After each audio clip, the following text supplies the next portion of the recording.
It was 3 a.m. The small town in Ohio was drowning in a heavy, suffocating silence. Suddenly, a piercing scream ripped through the walls of an old house, a scream that didn't sound human. It was a guttural mix of a human wail and an animalistic roar. For anyone who heard it, time seemed to stand still, as if the world itself had shuddered. Inside that house, Margaret sat on the floor, her eyes wide and tears streaming down her face. Before her lay the body of her husband, John. But something was horribly wrong. The corpse wasn't whole. His upper half was mangled, torn apart by massive teeth, while his lower half had vanished entirely, as if something had just swallowed it whole. Margaret couldn't wrap her head around what had happened, but she felt deep down that this wasn't just a murder. It was something bigger, something ancient. Margaret couldn't even scream anymore. The air around her grew heavy, and the shadows in the room began to shift. The darkness itself was writhing and taking shape until it resembled a massive human silhouette with glowing red eyes burning through the gloom. Her elderly neighbor, Michael, who lived across the street, cracked his window open in a panic. But as soon as he looked toward Margaret's house, he froze. From a distance, he saw that shadow crawling along the walls, wrapping itself around the window frame as if it were looking for a way out, or rather, looking for its next victim. At that exact moment, every streetlight in the neighborhood flickered out. The town was plunged into total darkness. The only sounds left were Margaret's whimpering and the sound of heavy footsteps, not human steps, but the clacking of metallic claws against the floor. Michael slammed his window shut, but he felt a presence right behind him. He turned around slowly, only to find that his bedroom mirror no longer reflected his own face. Instead, it showed Margaret's room, the mutilated body, and that red-eyed shadow wearing a diabolical grin. Michael began to shake. He tried to back away, but his feet were glued to the floor. Suddenly, a black hand shot out from inside the mirror, a long hand with fingers as sharp as nails. It gripped his shoulder with terrifying strength. He felt a strange heat searing through his skin, as if the blood in his veins was starting to boil. Michael screamed, but his voice didn't carry. The entire street had fallen into an eternal silence. Even the dogs had stopped barking, and the birds had gone still. It was like life itself had been put on pause. Back at Margaret's, the shadow was inching toward her. Its steps were heavy, making the floor vibrate like a localized earthquake. Margaret tried to crawl away, but the floor felt sticky, like she was sinking into a sea of invisible blood. The shadow leaned over her, its face inches from hers, and whispered in a deep voice that sounded like grinding metal. "You have chosen, and now there is no turning back." Margaret gasped. She didn't understand, but her mind began to fracture. Strange images flooded her brain. Burning cities, screaming children, a black sky raining ash. She was seeing the future, a dark, endless future. Outside, a few neighbors started opening their windows to see what the commotion was about. But as soon as they looked at Margaret's house, they saw something beyond words. They saw the shadow expanding, stretching until it draped over the entire house like a shroud, then leaking out into the street like living smoke. One neighbor tried to shout, but his voice vanished, swallowed by the very air. Others tried to run, but their legs wouldn't move, paralyzed by an unseen force. Then another cry rang out, but it didn't come from Margaret. It came from a young boy at the end of the street. He stood alone, holding an old toy, his eyes glowing with that same red light as the shadow. The onlookers froze. They realized the boy wasn't human anymore. He had become part of that dark entity. Margaret tried to close her eyes, but she couldn't. The shadow forced her to look, forced her to face the truth. This wasn't a random tragedy. It was the awakening of an ancient curse. A curse born in America centuries ago, waiting for the perfect moment to return. The house shook violently. Windows shattered and doors flew open all at once, as if a gale-force wind had swept through. Margaret finally screamed, but it wasn't a scream of terror. It was a scream of surrender. She knew the end had begun. The shadow suddenly rose, stretching to the ceiling before draping itself over Margaret's body. She felt a strange heat penetrate her skin, not the heat of fire, but a killing cold that turned her blood to ice. She tried to move, but her limbs wouldn't respond. She was becoming part of the floor. The shadow coiled around her like a snake and whispered again, "You have chosen, and now you will witness." Outside, Michael was still trapped in front of his mirror. The black hand on his shoulder began pulling him slowly into the glass. He felt like his body was being split in two, half in his room, half inside the mirror. He watched himself disappear bit by bit until only his terrified eyes remained, and then the darkness swallowed him whole. Sleeping children across the town began to wake up. They didn't cry or call for their parents. They just stood there in silence, their eyes glowing red, as if they knew something the adults didn't, something that was about to be revealed. Margaret watched the scene from her window. She saw the children lining up in the street like a tiny army. Their faces were blank, but their eyes told a horrific story. They weren't children anymore. They were messengers for the shadow. The shadow raised its black hand, gesturing toward them. Suddenly, they moved in unison, their steps perfectly synchronized like a single machine. They dropped their old toys on the pavement without a second glance and began marching toward Margaret's house. Margaret tried to scream again, but her voice was gone. The shadow placed a hand over her mouth and said, "Silence is the beginning." At that moment, the front door burst open. The children filed in one by one. They didn't go straight for Margaret. Instead, they formed a circle around her, a human ring, but their glowing eyes made it feel like a wall of fire.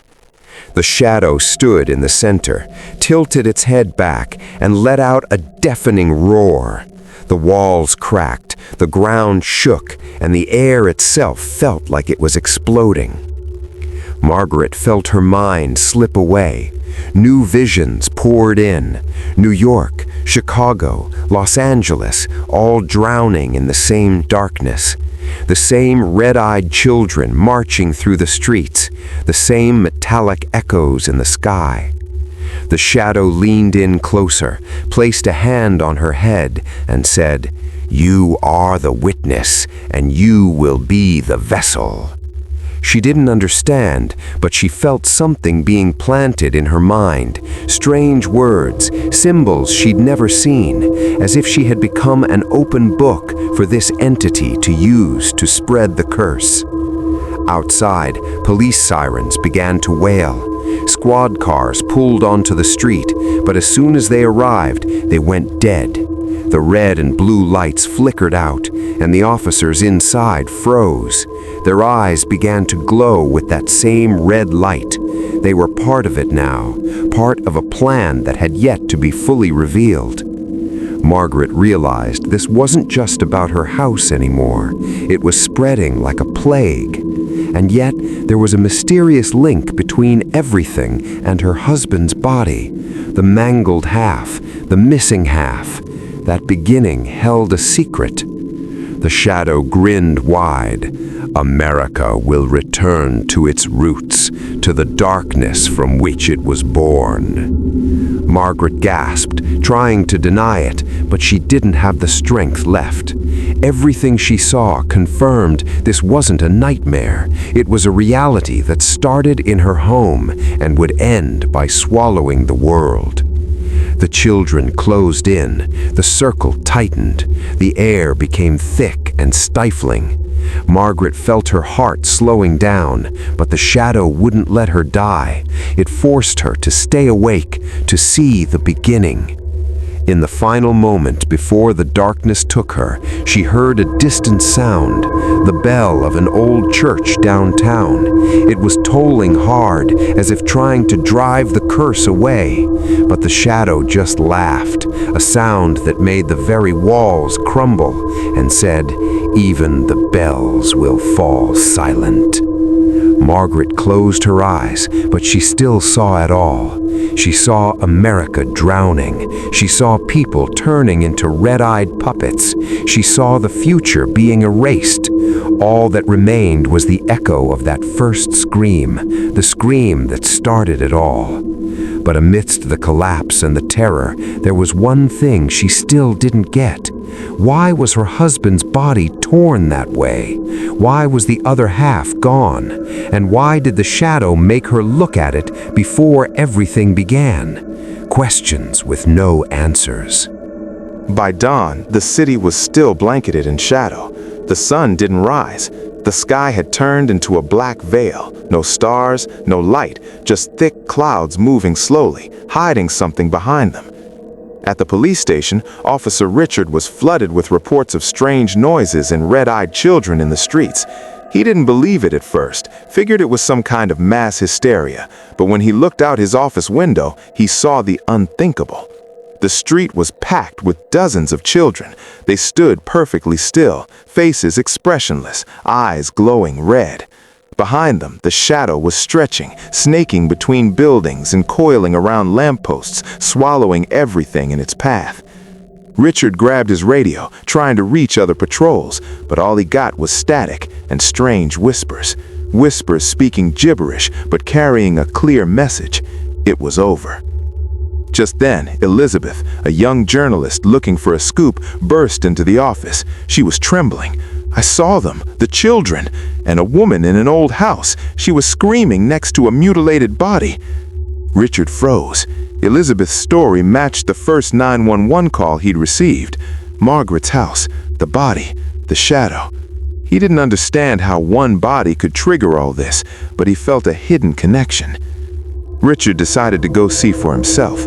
He grabbed his service weapon and told Elizabeth to come along. Despite her fear, she agreed. She felt this was bigger than a news story. It was a curse that needed a witness. As they approached Margaret's house, the street was empty except for the children. They stood in long rows like sentries. They didn't move, but their eyes followed every step the two took. Richard raised his gun, his hand shaking. It wasn't normal fear, it was the realization that a gun wouldn't do a damn thing. But he held on to it anyway. It was all he had. Elizabeth grabbed his arm. "Look, the door is open." Indeed, the front door was wide open, and darkness was pouring out of it like thick smoke. They stepped inside cautiously. The house was filled with a low moaning, like the sound of wind, but it was coming from the walls themselves, like the house was breathing. In the middle of the room, Margaret was still on the floor, eyes wide. The shadow was coiled around her. She wasn't screaming anymore. She was whispering incantations. Richard approached her, calling her name, but she didn't respond. She just pointed a shaking hand toward John's mangled remains. Elizabeth gasped and looked away, but she noticed something impossible. The body wasn't still. It was twitching, as if it were still alive. The torn flesh was shuddering, like something was trying to claw its way out from the inside. Richard backed up. He realized the body wasn't just remains, it was a key. But a key to what? The shadow let out a deep laugh. "It has begun, and it will not stop." Suddenly the ground surged, walls cracked, and furniture began to fly. The children outside began chanting in a language no one understood, their voices perfectly in sync. Margaret finally looked up at Richard and Elizabeth. Her voice was a raspy ghost of itself. "It isn't death, it's a birth." Elizabeth realized then that the mangled corpse wasn't the end, it was the beginning of something being born from the dark. At that moment, John's torso split wide open. A thick black smoke billowed out, rising to the ceiling and forming a massive, featureless face with two glowing ember eyes. The shadow smirked. "There are many witnesses, but only one vessel." It looked straight at Margaret. Margaret closed her eyes, but the words kept coming. She began chanting things she'd never heard, as if they'd been etched into her brain since the dawn of time. Elizabeth grabbed Richard's hand. "We have to get out of here, now!" But the door slammed shut. The children outside began to close in, their eyes burning brighter. Richard raised his gun again and fired. The bullet streaked through the air and vanished into the shadow as if it never existed.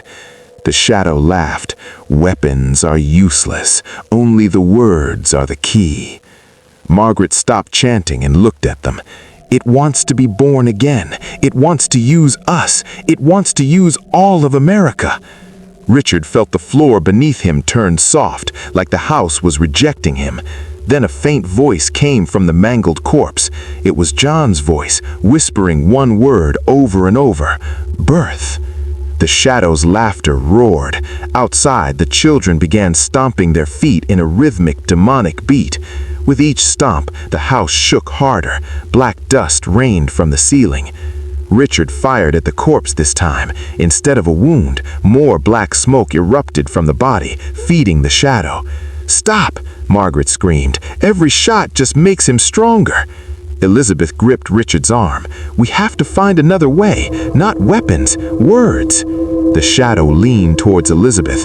"You are a witness too, but you are not the vessel." Elizabeth's heart nearly stopped. She realized Margaret was the key, and the body was part of a ritual that wasn't finished yet.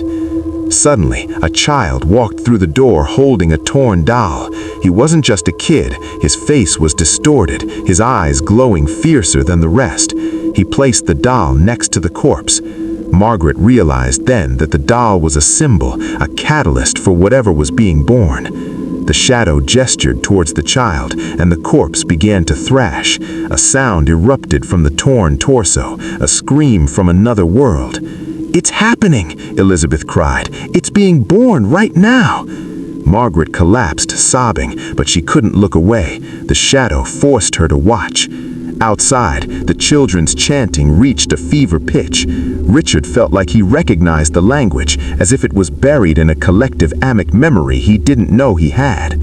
"This is the beginning," the shadow hissed, "the one we've waited for centuries." Margaret looked at Elizabeth. "He wants to use every witness as a vessel, but there's a way, only one way." "What is it?" Elizabeth begged. Margaret whispered, "The words, the old words, they're the only thing that can close it." Richard realized the mangled corpse was the seed of this catastrophe. The house shook with such force that windows exploded and cars outside flipped over. The shadow looked up. "It has begun." "We have to close the ritual," Margaret screamed. "How?" Elizabeth cried. Margaret looked at the body. "The other half, the missing half, it's the anchor. If we find it, we can stop him." Richard gasped. The disappearance of the lower half wasn't random. It was the missing piece of the puzzle. Finding it was their only shot. The entire city was now consumed by the void. No sun, no moon, just a moving black sky. Richard and Elizabeth was still trapped with Margaret as the shadow coiled tighter. The rhythmic stomping outside was deafening. Margaret's eyes glowed with a mix of fear and surrender. "If we don't find the whole body, he will be born in full, and he will swallow everything." Richard felt the house was hiding something. Suddenly, a wall in the back of the house crumbled, revealing a secret passage. A deep voice echoed from within. "The other half waits in the depths of the earth." "We have to go, now!" Margaret yelled. They struggled out of the house. The children didn't stop them. They just watched. The city was a living nightmare. People stood like statues in the streets, red eyes glowing. Richard led them toward the old church downtown. If the other half is anywhere, it's there. That's the only place the bells are still ringing. When they arrived, the doors were wide. Inside was pitch black, but the bell was tolling with a fury, resisting the shadow. They found it under the altar, John's lower half. It was twitching, just like the rest. Margaret collapsed. This is it. If the halves unite, the entity will be complete. We have to stop it. The shadow rose within the church, covering the walls. You found it, but you won't stop it. Richard didn't reach for his gun this time. He knew better. Margaret began to chant the old words. They were ancient, powerful. The shadow shrieked, trying to drown her out, but the church bell let out a massive toll that broke the silence and gave her strength. The lower half thrashed, black smoke pouring out, trying to reach for the upper half. No, Margaret screamed. If they touch, it's over. Elizabeth held her hand. Keep going, the words. Margaret's voice rose to a shout. With every word, the shadow recoiled. Suddenly, the children flooded into the church, chanting a counterspell to ruin the ritual. The air became unbreathable. The altar began to split. Richard looked around, knowing the end was seconds away. It was either Margaret or the entity. In one final moment, the bell gave one last earth-shattering toll. It drowned out the children's voices, giving Margaret the opening to scream the final word. The shadow let out a world-ending roar. The church shook to its foundations, and then it began to fade. The children collapsed to the floor. The bodies stopped moving. Margaret slumped over, exhausted. It's over, for now, but he isn't dead. He'll be back, someday. Elizabeth looked at Richard. The story isn't over, it's just the start. Light began to return to the city. The sun finally broke through. But high in the sky, thick black clouds lingered, moving slowly, as if whispering, "We'll be back."